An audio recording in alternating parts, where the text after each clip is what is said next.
Hey squad, Sapling6 here, and for today's Tactical Tuesday video, we're on to Individual Actions Part 2. More specifically, I want to talk about mentality, minimap usage, and firefight priorities. We're still on the road to 100 YouTube subscribers, so if you're new here and you enjoyed today's video, please smash that like and subscribe to the channel. I appreciate you. Let's get right into it.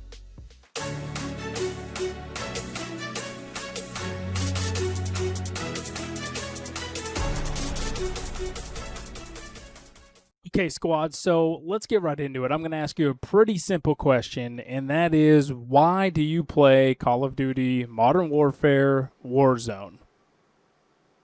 Now that you've answered that question, let's take a deeper look into what that might mean for you, right? So for me, why do I play Call of Duty Modern Warfare, specifically Warzone? I got to itch that competitive itch that I have that I just can't get anywhere else anymore. You know, my day-to-day job has competition in it, which I really enjoy, don't get me wrong. But it's not the type that I'm looking for, right? I enjoy getting out there and pitting my skills against somebody else. So let's be realistic for a second. And let's look at some data right here. So this is from the Warzone stat tracker.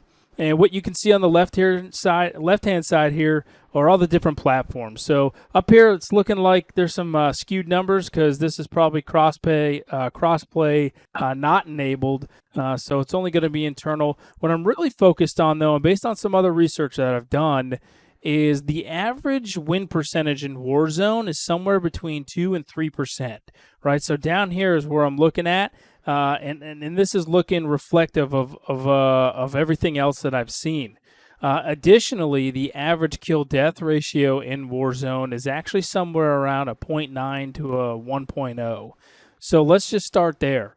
If you've got a 3% chance of winning the game, you've got to play 100 games to get 3 wins, right? And even easier, you got to play around 33 games to get 1 win. So that's a lot of time, especially if you're making it to the end circle. The game's about 30 minutes long, and all the variables in between. It's difficult to win Warzone. So part of the mentality and going in with a positive mental attitude is getting in there and just understanding that the game is inherently extremely difficult. There's a lot of votes that the enemy gets to cast against you, and there's only a certain amount of things that you can actually control. So the focus of today's video and the mentality portion of it is to just really hone in on the things that you can control and to continue to be a better player. So that's my little short piece on mentality. I'd love to talk more about it, so if you've got additional questions, just hit me in the comments below, and we can continue the conversation on it. Next, I'd like to talk about minimap awareness.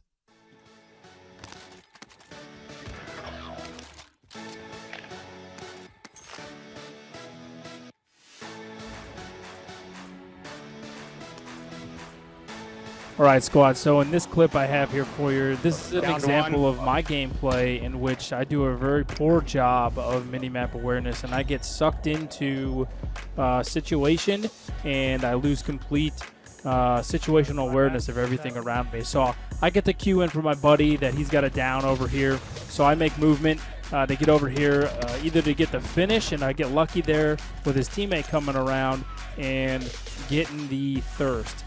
I hear some whiz-bys. I know I'm getting shot from high. Originally, I think it's from the top of Superstore, but it's not. My partner tells me it's on top of his ping here in this far building. Now, right here is the very first indication that I've got somebody on my mini-map to my right, and you can tell that he's on the same level as I am because there's no up or down arrow on the screen. Again, we've got the UAV up. I still haven't quite made note and paid attention to it. I'm too focused on these guys coming around, or excuse me, I'm too focused on these guys on the rooftop and not focused enough on the guys that could potentially be coming around behind me. So this guy pops out of nowhere, and he was probably ghosted because he wasn't showing up on the UAV, but I should have known that he was there. The reason I should have known he was there is because there were other enemies on the other side of the wall, and I should have paid more attention to it. So in this clip, I already noticed that there's guys on top of the train station that probably have visibility on the loadout that's incoming right up ahead.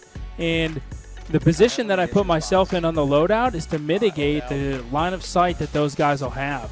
My partner knew they were up there too. I gave him the call out, and you'll see here in just a second when we position ourselves on the loadout, I'm in a place where the loadout is between me and them, and my partner's not. I try to give him the warno to not move there, make a little joke saying this is your first time playing, but hey guys, it happens to me all the time too. So the point of this clip is just to emphasize, right, that all of the information that you have to take in on the mini-map and the map awareness and the call-outs from your teammates, they need to be accounted for when you're making your micro decisions. Luckily, we're able to get him up, and we're able to push the fight to these guys into the zone.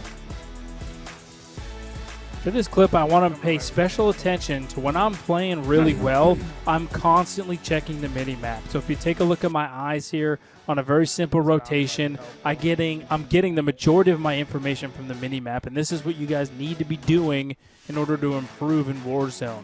I'm constantly looking, I'm double checking, are there any red pings, where are my teammates at, what level is this bounty contract on, take my time getting it, making sure I'm not getting poked on the way out, get a quick peek, see if anybody's on top, boom, I'm back to the mini-map. Guys, you need to be utilizing the mini-map during your movements and quick scanning. In this last clip I have for you here, I'm just wrapping up a most wanted contract to get my teammates back in here. And this just happens to be another good mini-map awareness. I know I'm probably going to get run up on by another squad. I see him coming. I have a horrible misthrow with my C4, but what the heck just happened? What? Was that the old bait and switch? Hilarious that you took their car. The old bait and switch, yes it was. I don't know how the heck that happened. We're going to have to go back and look at that. But guys, that was just a funny clip. I was able to get out of this situation for a moment, could finish the contract, all because I had some mini-map awareness. Okay, so I want to talk about some concepts that I think are important into a team fight. There's no magic formula to winning a team fight, and every situation really does dictate what you need to do. But some of the common things are, my teammate's down, do I need to revive them? So let's start there. I think it's super important that you try as hard as you can to get it down, because what does that do, especially in the quads game, right? They're a man down. Let's make an assumption he doesn't have a self-res. Those other three need to make a decision, right? So now we're already up one extra gun, and we can start maneuvering on them in a way that gives us an advantage. So depending on where they are and whether or not they can get a free res off, if they do get a free res off, that means they're down another gun, and we're up 4, and we can make movement and close on there. So that's what I call exploitation. So really, guys, what you need to be thinking about is, how do I exploit a situation? I just got it down. Is it exploitable? Maybe it's not. Maybe all we did was buy us some time to make some micro movements, and we got rid of some resources on the enemy side, like potentially a self-res or potentially 3 armor plates. If you look at my loadout right now, I've only got 3 more to go, and I started with 8 at some point. So it becomes, in this particular firefight or another particular firefight, a war of resources. So it's taking your time, being methodical, and exploiting the information that you have. Another option or another decision point that usually hangs me up in a firefight is, where am I in relation to my teammates and my enemies? Try not to stack on each other. You got to create angles. Right now, me and my teammate are creating angles. He's up above me on a higher piece of terrain. We know these guys are near the edge. I'm going to clear the edge, and he's going to walk a little bit higher. Now, he's the high point guy, and I'm the low point guy. I'm still going to make sure I have the edge covered as we move through here and try to find the last guy. There's no rock, paper, scissors to a gunfight.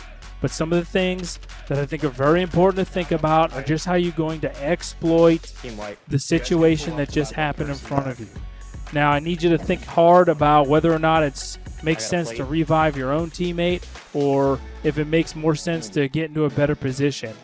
Guys, I would argue that the majority of the time it's more important to finish a gunfight than to go and revive your teammate, because they're going to be thinking the same things we are about an exploitation plan and trying to make movement on you. So if you have the ability in a good position to finish out the team fight and your buddy is safe, then go ahead and finish the team fight. But like I said, it's not one size fits all. So you guys really got to, through lots of gameplay and maybe even some of your own personal evals from watching a replay or two, think about each scenario as it comes. But just be confident in the decisions you're making and try real hard to execute the idea you have. And I think you'll find a lot of success in Warzone. Look at it.